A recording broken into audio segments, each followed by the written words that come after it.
आज हम हिंदी अनिवार्य की आरओ पुस्तक में संकलित महादेवी वर्मा द्वारा रचित संस्मरण भक्तिन के आगे के भाग का अध्ययन करेंगे। हमने पिछले भाग में यदि मैं कागज एक ओर सरका देती हूँ तो वह दूसरी फाइल टटोलती है, यहाँ तक अध्ययन किया था। आगे देखिए। बहुत रात गए सोने पर भी मैं जल्दी ही उठती हूँ और भक्तिन को तो मुझसे पहले जागना पड़ता है। सोना उछल कूद के लिए बाहर जाने को आकुल रहती है। आकुल यानी व्याकुल। बसंत नित्य कर्म यानी रोज के कार्य या प्रतिदिन के कार्य के लिए दरवाज़ा खुलवाना चाहता है और गोधूली चिड़ियों की चहचहाट में शिकार का आमंत्रण सुन लेती है। मेरे भ्रमण की भी एकांत साथिन भक्तिन ही रही है। लेखिका ने यहाँ पर बताया है कि लेखिका यदि घूमने के लिए कहीं एक स्थान से दूसरे स्थान पर जाती है तो उस समय भी भक्तिन उनके साथ में ही रहती है। बद्री केदार अर्थात बद्रीनाथ और केदारनाथ आदि के ऊंचे नीचे और तंग पहाड़ी रास्ते में जैसे वह हट करके मेरे आगे चलती रहती है, जिस प्रकार की बद्रीनाथ और केदारनाथ के ऊंचे नीचे और तंग यानी सकरे रास्तों पर वह जिद करके मेरे आगे चलती है, वैसे ही गांव की धूल भरी पगडंडी पर, धूल भरे रास्तों पर मेरे पीछे रहना नहीं भूलती। लेखिका ने बताया है कि बद्रीनाथ और केदारनाथ के रास्तों पर वह स्वयं आगे चलती है और गांव की धूल से भरे हुए रास्तों पर वह उनके पीछे चलना नहीं भूलती है। किसी भी समय कहीं भी जाने के लिए प्रस्तुत होते ही मैं भक्तिन को छाया के समान साथ पाती हूँ। लेखिका ने बताया कि चाहे कोई सा भी समय हो, कैसी भी परिस्थिति हो, भक्तिन हमेशा मेरे साथ रहती है। युद्ध को देश की सीमा में बढ़ते देख जब लोग आतंकित हो उठे, आतंकित यानी भयभीत होना, तब भक्तिन के बेटी दामाद उसके नाती को लेकर बुलाने आ पहुँचे। बहुत समझाने बुझाने पर भी वह उनके साथ नहीं जा सकी। सबको वह देखाती रुपया भेज देती, पर उनके साथ रहने के लिए मेरा साथ छोड़ना आवश्यक था, जो संभवतः भक्तिन को जीवन के अंत तक स्वीकार न होगा। यानी कि यहाँ पर बताया है कि कैसी भी परिस्थिति हो, भक्तिन लेखिका के साथ ही रहना पसंद करती है। यहाँ तक कि एक बार उसके परिवार वाले भी उसे लेने के लिए आए तो वह उनके साथ नहीं गई। वह उनके आवश्यकताओं की पूर्ति अवश्य कर देती, लेकिन उनके साथ नहीं जाती। उसका सबसे बड़ा कारण था कि भक्तिन अपनी स्वामिनी लेखिका के साथ ही रहना चाहती है। जब गत वर्ष युद्ध के भूत ने वीरता के स्थान में पलायन वृत्ति जगा दी थी। पलायन वृत्ति पलायन यानी एक स्थान से दूसरे स्थान पर जाना, यानी अपना स्थान छोड़कर लोग जब दूसरे स्थान पर जाने लगते हैं तो उसे कहते हैं पलायन वृत्ति। तब भक्तिन पहली ही बार सेवक की विनीत मुद्रा के साथ मुझसे गांव चलने का अनुरोध करने आई। वह लकड़ी रखने के मचान पर अपनी नई धोती बिछाकर मेरे कपड़े रख देगी। दीवाल में कीले गाड़कर उन पर तख्त रखकर मेरी किताबें सजा देगी। धान के पुआल का गोदरा यानी धान यानी चावल की घास की गादी बनवाकर और उस पर अपना कंबल बिछाकर वह मेरे सोने का प्रबंध कर देगी। मेरे रंग स्याही आदि नई हंडियों में सजो कर रख देगी और कागज पत्रों को छीके में यथाविधि एकत्र कर देगी। मेरे वहाँ जाकर रहने के लिए रुपया नहीं है। लेखिका ने क्या कहा है कि मेरे पास गांव जाने के लिए रुपया नहीं है। यह मैंने भक्तिन के प्रस्ताव को अवकाश न देने के लिए कहा था। ऐसा लेखिका ने क्यों कहा था? क्योंकि वह भक्तिन के द्वारा जो प्रस्ताव रखा गया था गांव जाने का, वह उसे मना करना चाहती है, पर उसके परिणाम ने मुझे विस्मित कर दिया। लेकिन उसके परिणाम स्वरूप जो बात उसने कही वह मुझे आश्चर्यचकित कर देती है। भक्तिन ने परम रहस्य का उद्घाटन करने की मुद्रा बनाकर, भक्तिन ने कुछ ऐसी मुद्रा बनाई जैसे वह कोई रहस्य बता रही है। पोपला मुंह मेरे कान के पास लाकर हौले हौले बताया, यानी धीरे धीरे बताया। उसके 5 बीसी और 5 रुपया गड़ा रखा है, उसी से वह सब प्रबंध कर लेगी। फिर लड़ाई कुछ अमरोती खाकर आई नहीं है। जो लड़ाई चल रही है, जो युद्ध का समय चल रहा है, वह अमरोती यानी अमर तो नहीं है। ऐसा तो होगा नहीं कि लड़ाई बहुत लंबे समय तक चलेगी। जब सब ठीक हो जाएगा तब यहीं लौट आएंगे। भक्तिन की कंजूसी के प्राण पूंजीभूत होते होते पर्वताकार बन चुके थे। लेखिका बताती है कि भक्तिन कंजूसी के मामले में उसका जो व्यवहार था वह विशाल आकार ले चुका था। भक्तिन की कंजूसी का जो स्वभाव था, यानी पैसे एकत्र करने की जो प्रवृत्ति थी और किसी को भी वह अपना रुपया नहीं देती थी, ऐसी कंजूसी प्रवृत्ति उसकी कैसी बन चुकी थी? पर्वताकार, यानी पर्वत के समान विशाल बन चुकी थी। परंतु उस उदारता के डायनामाइट ने क्षण भर में उन्हें उड़ा दिया। लेखिका ने बताया है कि जिस प्रकार की किसी विशाल पर्वत को तोड़ने के लिए डायनामाइट का प्रयोग किया जाता है, डायनामाइट एक विस्फोटक पदार्थ है, तो डायनामाइट का प्रयोग किया जाता है, उसी प्रकार भक्तिन के कंजूसी का जो स्वभाव था, जो पर्वत के समान विशाल आकार ले चुका था, लेकिन मेरे प्रति उसकी जो उदारता थी, उस उदारता के डायनामाइट में क्षण भर में उसके जो कंजूसी की जो प्रवृत्ति थी उसे हटा दिया, उसे पूरी तरह से खत्म कर दिया। इतने थोड़े रुपए का कोई महत्व नहीं, उसके पास जो रुपए थे वो थोड़े थे, उसका कोई इतना महत्व नहीं है, परंतु रुपए के प्रति भक्तिन का अनुराग इतना प्रख्यात हो चुका था। यानी रुपए एकत्रित करने के मामले में भक्तिन का रुपयों के प्रति जो प्रेम था वह इतना प्रसिद्ध हो चुका था कि मेरे लिए उसका परित्याग मेरे महत्व की सीमा तक पहुंचा देता है। भक्तिन रुपयों के मामले में, रुपयों के प्रति उसका जो प्रेम था वह इतना प्रसिद्ध हो चुका था सबके बीच में, और उन रुपयों का मेरे लिए त्याग करना, इस बात का पता चलता है कि उसके मन में मेरा कितना महत्व है। भक्तिन और मेरे बीच सेवक और स्वामी का संबंध है। यद्यपि देखा जाए तो भक्तिन और मेरे बीच केवल सेवक और स्वामी का संबंध है, यह कहना कठिन है, लेकिन ऐसा संबंध है यह अब कहना कठिन है, क्योंकि ऐसा कोई स्वामी नहीं हो सकता जो इच्छा होने पर सेवक को अपनी सेवा से हटा ना सके। यानी ऐसा भी कोई स्वामी नहीं होगा। कई लोग ऐसे होते हैं जो अपने सेवक को अपनी इच्छा से कई बार हटा भी देते हैं, लेकिन लेखिका की ऐसी स्थिति नहीं थी। वह इच्छा होने पर भी भक्ति की उदारता उसके स्वभाव के आगे उसे हटा नहीं सकती थी।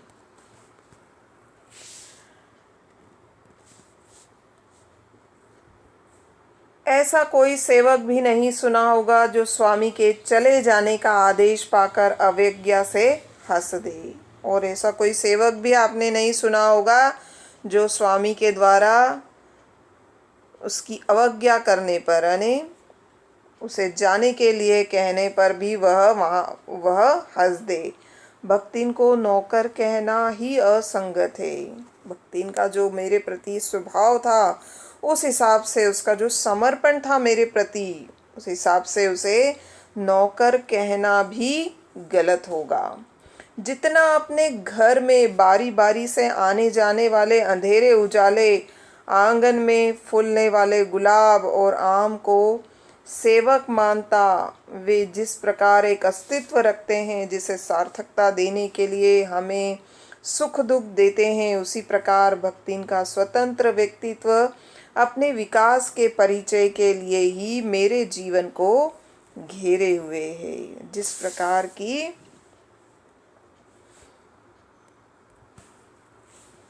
परिवार और परिस्थितियों के कारण स्वभाव में जो विषमताएं उत्पन्न हो गई, उनके भीतर एक स्नेह और सहानुभूति की आभा फूटती रहती है। लेखिका ने बताया है कि मेरे परिवार और परिस्थितियों के कारण उसके स्वभाव में जो विपरीत स्थितियां उत्पन्न हो गई थी, यानी भक्तिन का जो जीवन है वह बड़ा संघर्षमय था।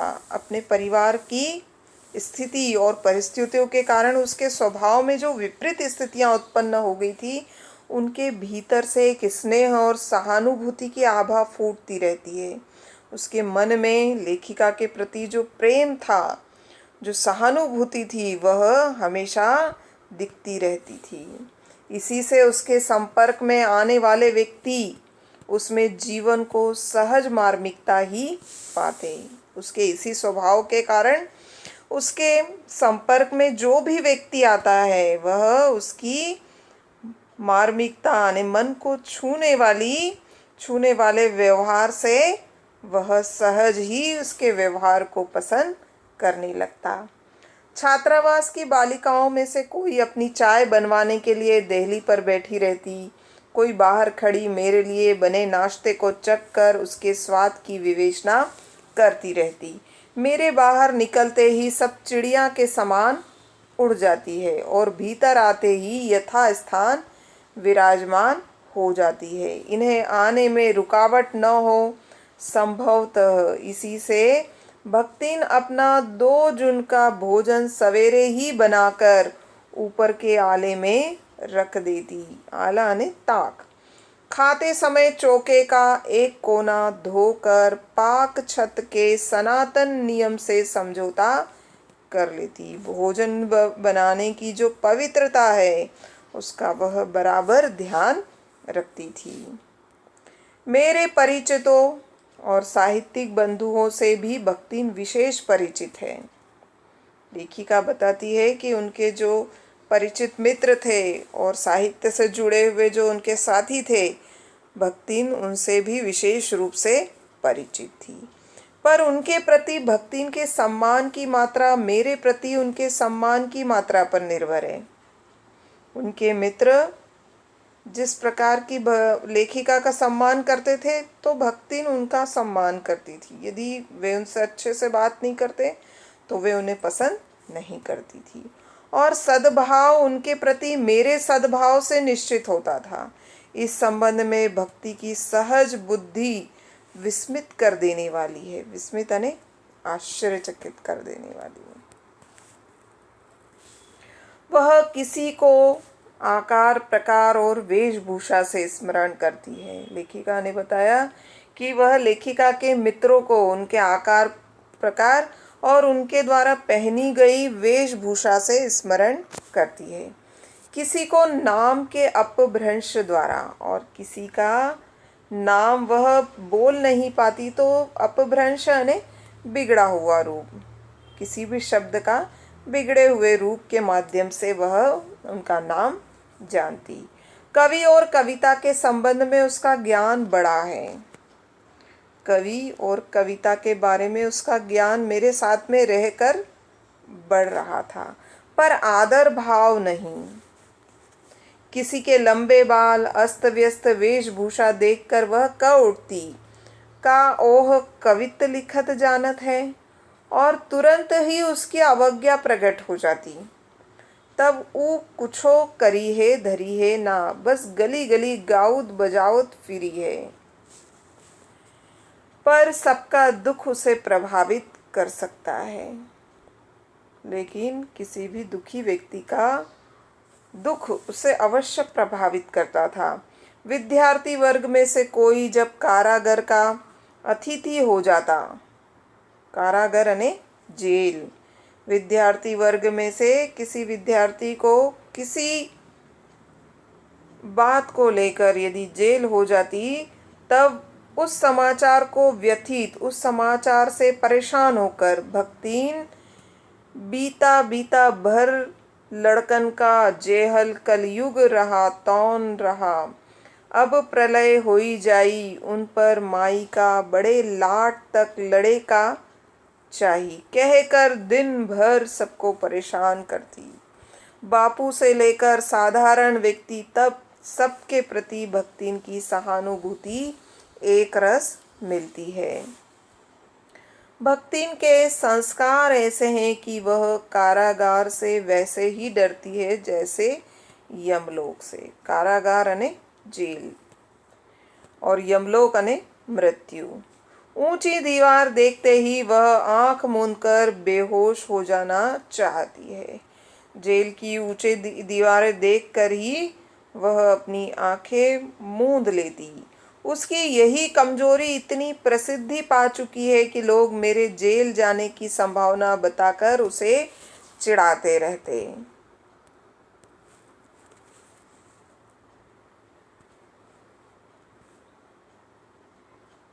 वह डरती नहीं, लेकिन इस बात से वह डरती नहीं, यह कहना असत्य होगा। वस्तुतः तो क्या होता है, वो जेल का नाम सुनते ही डरती थी, लेकिन जब लेखिका के जेल जाने की बात कहते तो वह उससे डरती नहीं, यह कहना असत्य होगा। पर डर से भी अधिक महत्व मेरे साथ का ठहरता है। उस समय वह डरती नहीं थी। उसका सबसे बड़ा कारण क्या था कि उस डर से अधिक महत्व लेखिका के साथ रहने की बात थी। चुपचाप मुझसे पूछने लगती, वह अपनी कैद होती यानी कौन सी साड़ी साबुन से साफ कर ले, जिससे मुझे वहाँ उसके लिए लज्जित न होना पड़े यानी शर्मिंदा न होना पड़े। क्या क्या सामान बांध ले, कौन कौन सी वस्तुएं उस समय के लिए वह बांध कर रख ले, जिससे मुझे वहाँ किसी भी प्रकार की असुविधा न हो सके। ऐसी यात्रा में किसी को किसी के साथ जाने का अधिकार नहीं है। यद्यपि ऐसी यात्रा में जेल जाते समय किसी को साथ में ले जाने का अधिकार नहीं है, यह आश्वासन भक्ति के लिए कोई मूल्य नहीं रखता। यदि भक्तिन के सामने इस तरह से कहा जाए तो उसके लिए ये बात कोई मायने नहीं रखती थी। वह न जाने की कल्पना से इतनी प्रसन्न नहीं होती। यदि उसे यह बता दिया जाए कि जेल में साथ में नहीं जाया जा सकता है, तो वह इसकी कल्पना से भी इतनी प्रसन्न नहीं होती जितनी अपने साथ न जा सकने की संभावना से अपमानित।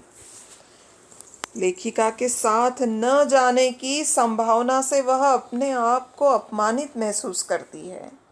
भला ऐसे अंधेर हो सकता है, भला ऐसे हो सकता है कि जहाँ मालिक वहाँ नौकर, मालिक को ले जाकर बंद कर देने में इतना अन्याय नहीं, पर नौकर को अकेले मुक्त छोड़ देने में पहाड़ के बराबर अन्याय है। ऐसा अन्याय होने पर भक्तिन बड़े लाट तक लड़ना पड़े। यदि भक्तिन को ऐसे समय में बड़े लाट यानी बड़े अधिकारी से भी लड़ना पड़े, तो किसी की माई यदि बड़े लाट तक नहीं लड़ी तो नहीं लड़ी, पर भक्तिन को तो बिना लड़े काम ही नहीं चल सकता।